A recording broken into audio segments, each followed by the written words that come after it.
pertemuan Rolanis bulan Juni.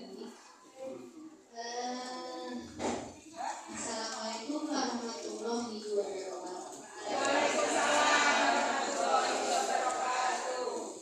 Kalau bulan kemarin sudah kita bicarakan tentang komplikasi yang ke arah apa yang kemarin? Ginjal ya? Ginjal. Kalau sekarang ke arah saraf. Kerusakan saraf yang disebabkan karena penyakit diabetes mellitus dan penyakit hipertensi. Okay. Intinya sebenarnya sama dengan komplikasi yang lain, adalah gangguan aliran darah menuju organ yang dirusak tadi. Kalau kemarin ke jantung, terus ke ginjal, ini gantian ke saraf. Kenapa saraf itu penting? Karena saraf juga membuat semua organ tubuh kita bisa sesuai perannya. Ngerti nggih? Saraf itu ada saraf pusat dan saraf yang berbeda. Saraf pusat itu yang di otak. Nggih? Jadi kalau kerusakan saraf ya bisa sampai yang di otak juga, saraf pusat atau hanya saraf periferi, otot badan. Kerusakan saraf pada penderita diabetes mellitus atau DM dan hipertensi dikenal sebagai neuropati diabetik dan neuropati hipertensi. Neuropati diabetik terjadi karena kadar gula darah yang tinggi, sehingga merusak saraf. Jadi pembuluh darah itu kan dulu sudah saya kasih ilustrasi. Pembuluh darah itu bagaikan selang, dialiri cairan dan lembut, misalnya gitu. Kalau gula darahnya tinggi itu kan kental kan, jadi bayangannya adalah lembut itu apa ini? Nah, kalau sekarang konsistensinya tinggi, kental, berarti kan tidak bisa mengaliri dengan baik. Begitu juga ke saraf. Saraf itu juga butuh pembuluh darah juga untuk dia bisa berperan. Jadi pembuluh darahnya itu sangat tipis, kecil gitu kalau yang ke saraf. Nah, kalau dari pembuluh darah yang tipis dan kecil diisi cairan yang kental, otomatis kan tidak bisa sampai, tidak bisa menyuplai oksigen dan nutrisi. Pembuluh darah itu tujuannya adalah untuk menyuplai nutrisi dan oksigen. Kalau itu tidak sampai, ya otomatis peran di organ itu, di saraf itu juga tidak akan optimal. Jadi itu kalau yang di neuropati diabetik, penyebabnya diabetes mellitus. Kalau neuropati hipertensi itu terjadi karena tekanan darah yang tinggi. Kalau tekanan hipertensi itu kan tekanan darahnya tinggi, dari jantungnya tinggi ke seluruh pembuluh darahnya juga akan tinggi. Karena terlalu tinggi juga suplainya akan terganggu. Nah, jadi bisa ditenang, dipahami. Nah, kalau tekanan darah tinggi, apalagi pembuluhnya sangat tipis, akhirnya akan rusak, pecah. Kalau sudah seperti itu ya oksigen dan nutrisi juga tidak akan masuk. Ada ini. Nah, ini bagiannya neuropati diabetik. Penyebabnya kadar gula darah tinggi yang tidak terkontrol dalam jangka waktu lama dapat merusak saraf dan pembuluh darah kecil kapiler yang memasuk oksigen dan nutrisi. Dampaknya apa?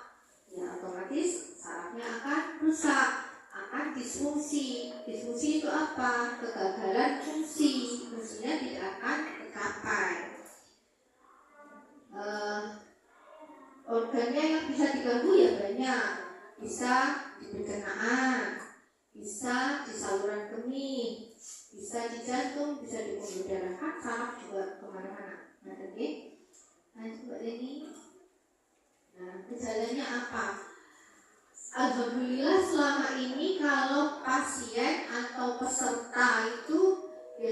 sudah mulai sering kesemutan, sudah langsung periksa kontrol.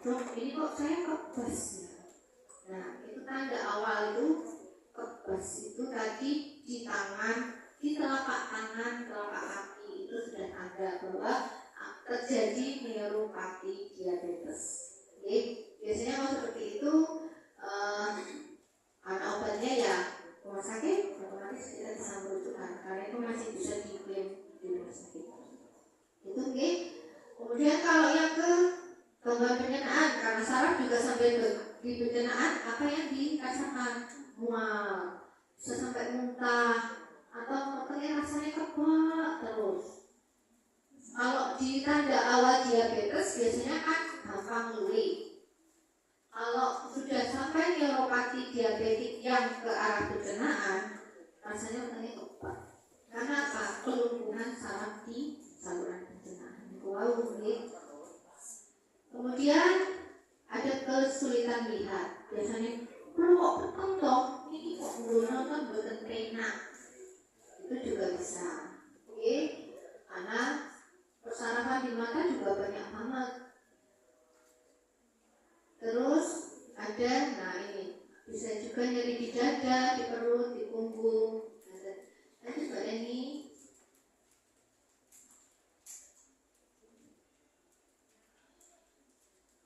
Nah, ini yang neuropati hipertensi. Penyebabnya tadi tekanan darah tinggi yang kronis merusak pembuluh darah kecil di otak dan tubuh, termasuk untuk mensuplai saraf. Dampaknya, kerusakan saraf akibat hipertensi dapat menyebabkan berbagai masalah neurologis, termasuk stroke jika pembuluh darah di otak pecah. Itu kenapa saya mesti cerewet kalau ada pasien kontrol untuk obat demi menghindari kerusakan yang lebih parah. Gitu. Oke. Kalau Bapak Ibu sedaya ada yang peserta PRB belum? PRB belum ya? Oh ya, karena nanti ada.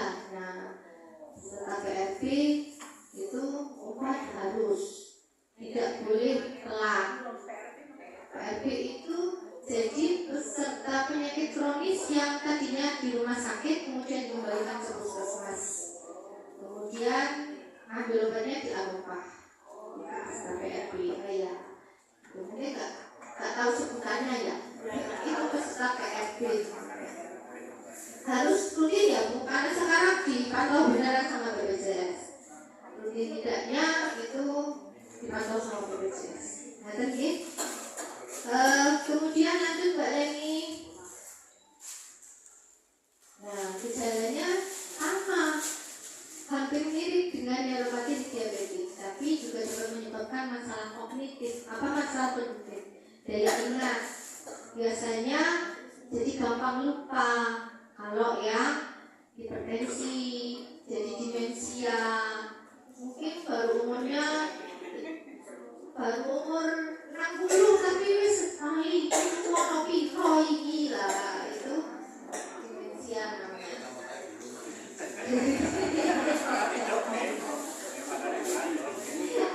Pokoknya aku boten lali ora bela.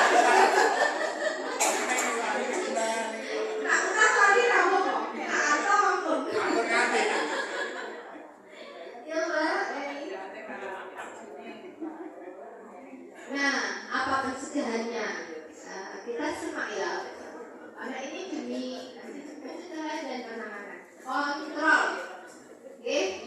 Kontrol gula darah dan tekanan darah. Penting untuk menjaga kadar gula darah dan tekanan darah tetap dalam batas normal. Nah, bagaimana supaya mencegah dalam batas normal? Ya, rutin kontrol ke puskesmas atau ke paskes satu lainnya. Kalau penjenengan ada yang paskes lain mungkin. Nah, ada yang paskesnya tidak ada kan? Nah, kontrol ke paskesnya. Oke. Kemudian periksa rutin. kontrol ya periksa rutin. Jadi jangan udah kontrol banyak itu mas. Udah kontrol bu. Lah tentu di darahnya jangan bener itu mikir. Ten komputer bener itu mikir kalau catatannya kontrol. Udah kontrol kan aku sih. Waduh lah. Sebenarnya udah BCS buatan. Dan aku ini bayar buatan. Bayar lah kok kayak dilakoni ya.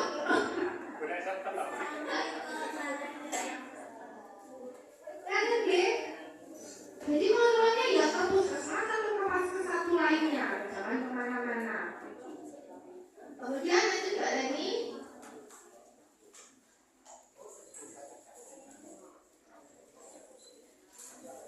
nah ini obat-obatan. Ya toh kalau periksa ke puskesmas kan diperiksa, ditensi, dikasih edukasi, dapat obat. Dokter dapat meresepkan obat-obat untuk mengatasi gejala neuropati seperti nyeri, kesemutan, dan gangguan pencernaan. Kalau sudah PRP, biasanya ada catatan dari rumah sakit obatnya apa aja. Dokter di puskesmas tinggal meresep, kemudian diambil di Eropa.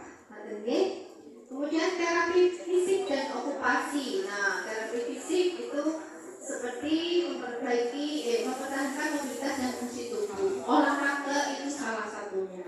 Jadi olahraganya tidak usah nunggu prolaris ya. Olahraga yang baik adalah seminggu itu 150 menit. 150.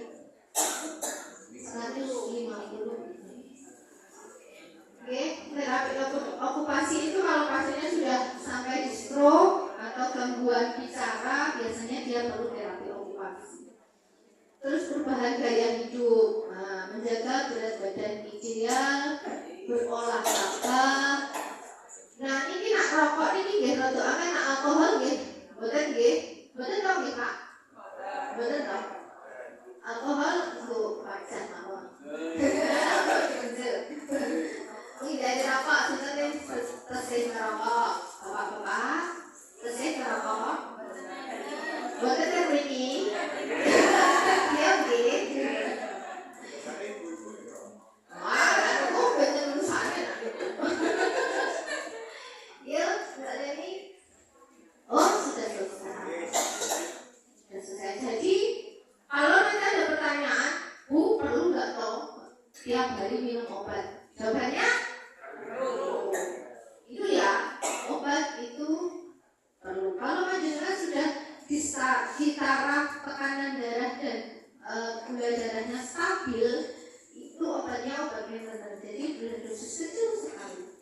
Jadi jangan lawak keluar pena, bukan kontrol. Kalau itu nanti melunjak lagi, ngulang lagi. Ya kalau melunjak lagi nggak ada komplikasi. Kalau ada komplikasi, kami bimbang. Alasannya tidak pula ngomong putu bersentuhan, tidak pula gini, anak pula kalau kesana misalnya mengunjungi anaknya ke luar kota, boleh, tapi nanti kontrol di puskesmas terdekat dengan catatan obat yang biasanya jangan putus pokoknya. Itu ya. Ada yang mau bertanya mungkin, monggo Ibu. Saya ini kok tensi saya itu agak 90 bawahnya 60. Biasanya motor yang mana? Macam-macam Pak Dokter, Bu Vero. Oh Pak Nur. Tetap kali Pak Nur. Kalau Pak Nur memang waktu memberikan 10 ya berarti sudah dengan alasan dan dasar yang memang ya. Jadi mungkin ada bagian lain yang memang masih perlu untuk dosis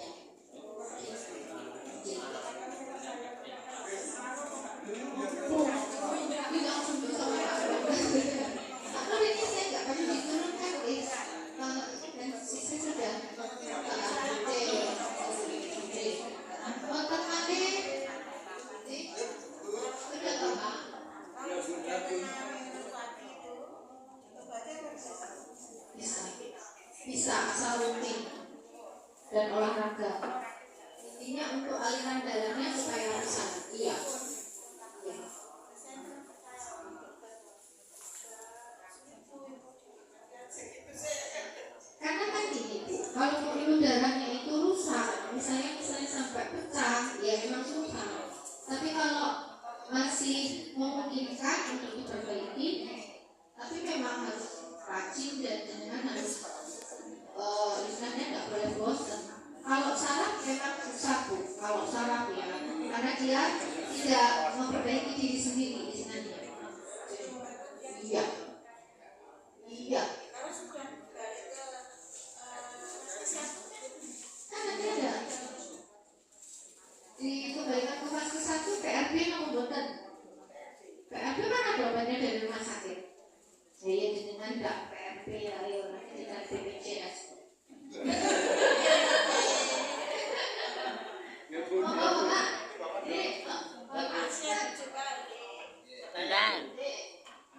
Itu kalau merasa bersih biasanya biar ototnya relaksasi pijet ya Bu ya. Nah, apakah pijet itu juga merusakkan saraf-saraf yang kecil-kecil itu Bu? Baik. Kalau pada orang tua ini, kalau pada orang tua Pak lebih baik dihindari ya. Kecuali pijetnya cuma pijet among-among gitu Pak. Jangan pijet refleksi yang itu jangan. Nanti hematomnya lama, jadi birunya lama. Ya biru itu kan hematom itu kan pembuluh darah pecah. Iya, kalau sampai biru itu kan pembuluh darahnya pecah.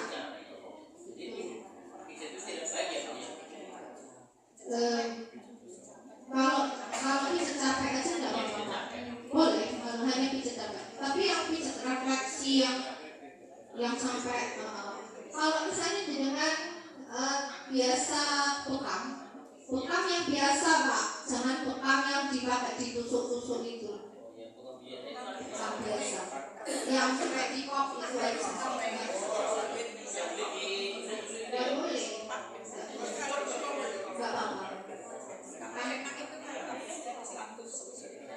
Iya, memang enak kan darahnya keluar tahu. Kan terus sugesti kan juga memang tuh. Tapi nggak boleh. Yang di anu Nabi kan yang cuma kop aja.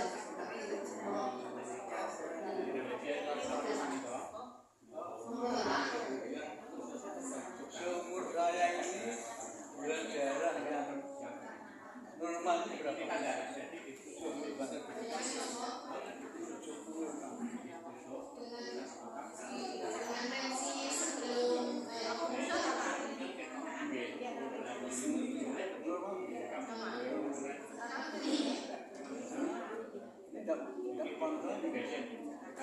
Tapi gula darah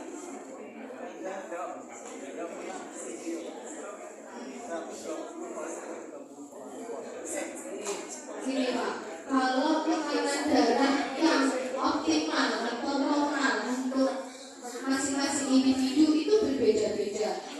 Masing-masing individu di usia masing-masing itu berbeda-beda. Kita tidak bisa ini normal, ini tidak normal, ini rendah, karena kita tidak tahu data dasarnya. Data sebelum dengan Yusuf sepuh. Kalau mau tahu normal atau bagusnya berapa itu kita harus tahu datanya. Waktu muda datanya berapa, kemudian ada penyakit lain atau enggak, itu akan mempengaruhi. Kadang-kadang orang banyak pikiran sedikit tensinya tinggi, tapi orangnya enggak apa-apa. Oh dulu, roket berapa gitu. Jadi saya tidak bisa bilang berapanya ya Pak, karena itu ada aturannya, ada ukurannya. Tapi biasanya sampai di 140 itu masih bisa. Kalau sudah di atas 140 ya namanya gila. Tapi ada orang yang di 140 sudah meriang juga pena, di 120 nyaman. Ada yang 90 nyaman, di 120 sudah gak nyaman, itu juga ada. Itu mata kita agak susah pertanyaannya.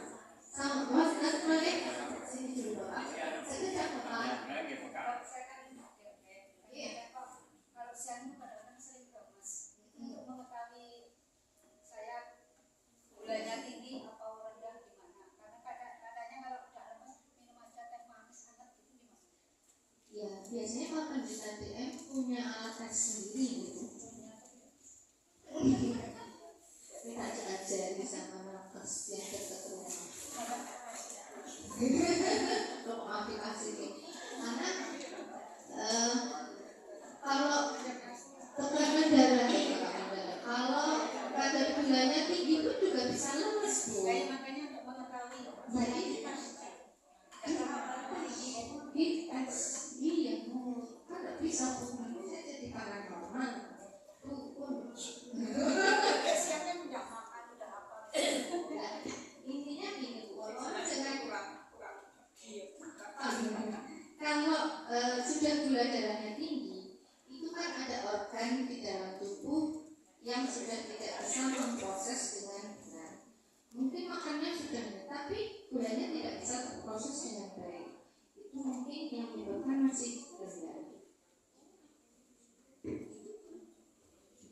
Kalau memang masalahnya dites,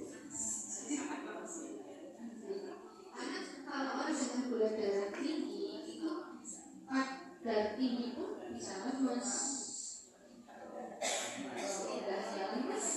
Tapi biasanya kalau rendahan ada aneh dengan tinggi yang kayak tinggi itu kalau tinggi itu tapi jauh lebih baik tidak. Bapak monggo. Yang usia 60-an ke atas itu kebiasaannya apa itu memang sudah jatahnya sering lupa. Ini kebanyakan begitu. Bapak itu memang sudah gawannya orang tua. Ini kalau kacamata sudah dipakai bingung boleh. Orang putri ngono apa itu yang sampai dikempet itu boleh. Nah ini apa itu memang sudah jatahnya. Iya Pak. Kalau kita sebut yang demensia itu jadi yang jauh lebih berat dari itu Pak. Kalau itu kan saya juga hilang. Saya tadi nggak mau dibilangnya pun. Jadi kalau yang demensia itu sampai mungkin dia pergi kerja tiba-tiba boleh kuning dia bingung. Nah itu yang disebut demensia gitu. Lupa jumlah anak itu kan ya udah bahaya sama soal anaknya ini udah lupa gitu. Tapi kalau misalnya kacamata dipakai apa dan gunting salahnya UFO dengan itu biasa. Kadang-kadang kan karena kita banyak pikiran jadi itu bisa jadi itu tidak disebut demensia. Ya ada sering ini mau ke ruang makan begitu sampai ruang makan aku mau ada pengen ada mau ya itu karena kita terlalu banyak pikiran saja. Itu ada lagi semoga sudah 10 menit lebih. Takut? Oh, oke, kasih. Oke, Ibu.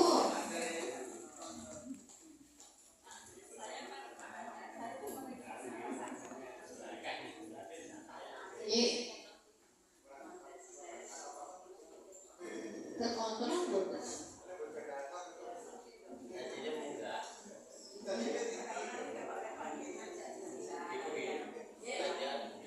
Iya, bisa jadi itu yang kami bisa. Gak mau jenengan nyamannya kemana? Nanti kita lihat catatannya dulu ya. Oh sudah masih PKU bisa. Kalau belum dikembalikan ke kita masih bisa dirujuk lagi. Ada? Sabun? Sabun? Oh enggak apa?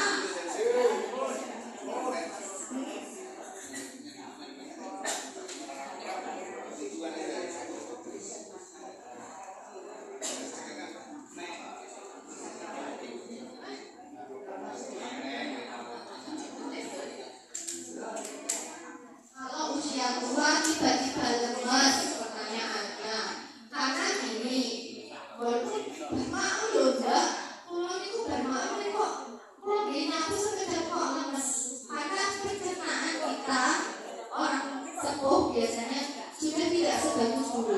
pencernaannya, penyerapannya. Jadi memangnya sudah makan tapi lagi digo sendiri kok bonus gitu Pak. Karena itu tadi. Karena organnya sudah tidak bisa berfungsi dengan baik. Ininya